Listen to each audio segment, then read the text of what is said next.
The very poor results currently mean it is urgent to act now. This edition of the NTU is being released at a time of both progress and heightened global uncertainty. Since the last update 6 months ago, Nigeria's macroeconomic fundamentals continue to improve through 2025 and into early 2026. The government's stabilization reforms since mid-2023 continue to deliver dividends. The economy is growing at a moderate pace. Economic inflation, while still in double digits, declined substantially. The external position remains positive, and non-oil revenues continue to surge. I would suggest that since the last update, one of the two big macro changes was the decline in inflation. While still very high by global standards at 15%, January and February saw a welcome and much needed decline.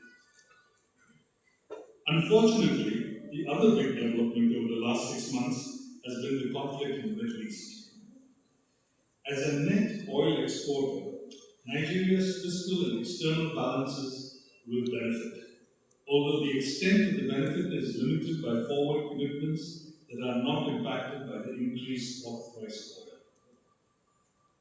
However, higher global energy prices and rising shipping costs are putting pressure on domestic prices.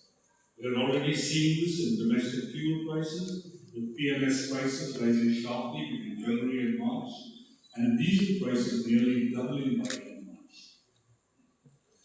This can be expected to continue feeding into food and other prices, and this has already started to happen.